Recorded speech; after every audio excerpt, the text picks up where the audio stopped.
Welcome back, adventurers, this time to the Sinking Dungeon. Now, this is an adventure, a quick sort of small adventure that you could run with WarLock Tiles. I've used a single Dungeon Tiles 1 and a single Dungeon Tiles 2 set with then some of the expansion sets just to add the flair, such as like doors or little burning things and rocks.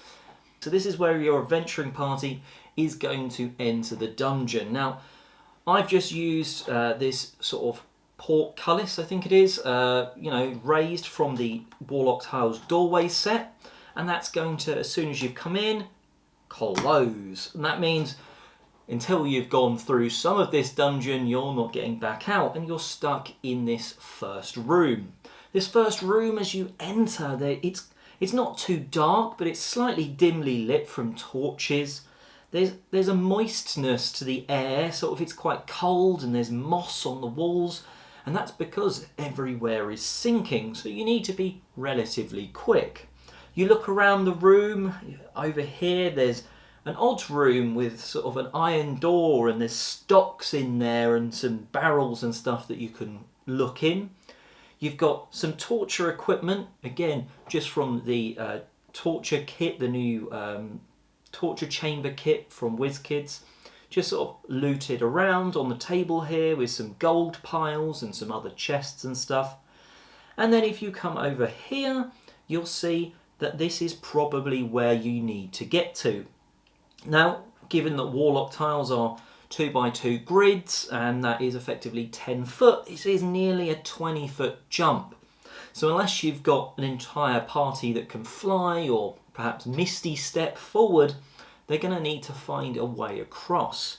And you can say that this, and I've just used sort of a dark one, you could use matte here, you could use blue paper and say it's water that's electrified. So you don't want the party to touch this, and that's a nice way I've sort of used not tiles as a feature for this map. Now, if they come back into this back room over here, they will find a ladder, a very helpful ladder, and that is from the stairs and ladders set. It's quite easily named, that I just forgot there, and that perfectly fits across the middle, allowing the adventurers to then make their way across. Now, if you have, maybe a Goliath, you might want to say it's iron reinforced or something, but otherwise, unless you want to do an acrobatics check, they can use that to easily cross. And if you didn't have that set, well, use an extra leftover tile and just sort of say you pull a lever, and that allows you to then just hop across quite nicely. But I really like the idea of having to use like the ladder that you've found to get across that walkway. When you've got across, you feel the warmth of the burners that are just near you, and you can see through, you can see these lovely archways. Now, this is a great feature.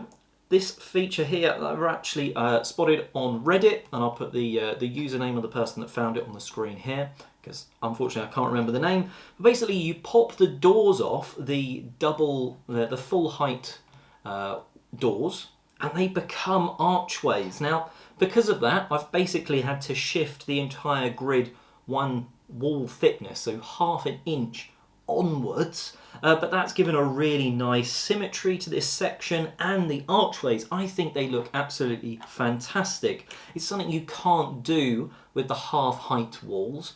Well, you kind of can, I suppose, but it kind of just works because everything's nice and flush along the top, so it really does feel like an archway.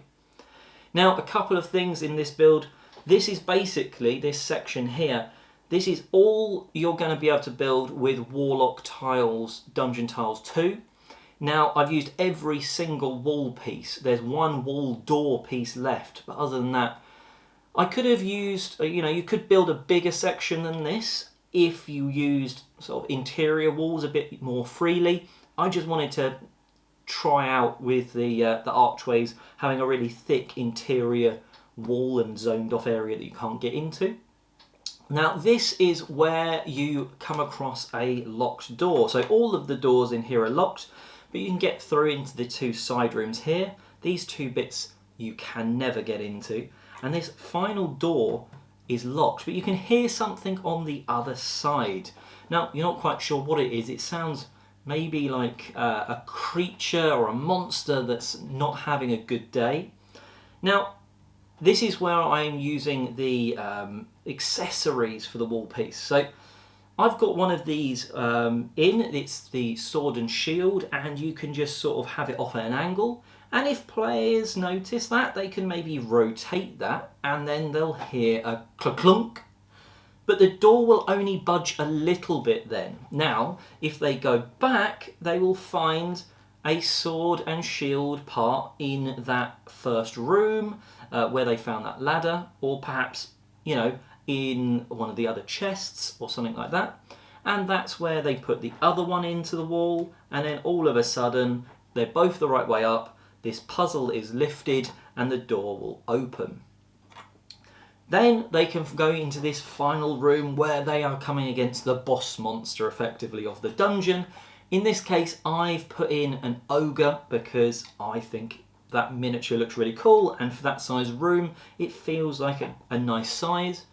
You need higher level. Throw some kobolds in there, throw some goblins in with it, or shift these sort of middle areas aside, move out the ogre, and all of a sudden there's a troll in the dungeon. I just thought you should know. And, you know, that's a dire troll, but, you know, you could throw any miniature in there, and that is like their boss fight. And then there is sort of a raised section, and you could say, this is where I'd probably maybe actually move one of these barrels or crates over here, move that, the pressure plate has lifted, and all of a sudden you can then get back out of the dungeon. That's the idea. So a couple of the key features. First of all, the archways that I went over. Also, this single grid. Now, there's something about the WarLock Tiles that I both love and hate, is the fact that it's all 2x2 grids, at least until we get the 1-inch tiles later this year. But I wanted to try and do that ahead of time and try and get an idea of how you could build and get that 1-inch grid. And I think I've managed it here quite nicely. By using those end caps and shifting everything by an inch, I've basically allowed myself to put in the interior walls here in a way that there is a 1-inch gap in here. And then I've just used one of the 1-inch doors from the Doors and Archways set. If you don't have that, you know, you could just have that as a 1-inch corridory bit, and that can fit in nicely there. But I just wanted to use those doors. You can't use those doors properly, I don't think, until we get that 1-inch pack.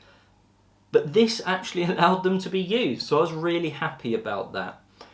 Now, if you need to add challenge, maybe when they're going around, you could drop one of my favourite miniatures, which is a trapper in, and all of a sudden that person has actually been, you know, swallowed up by the trap, and you need to help them get out.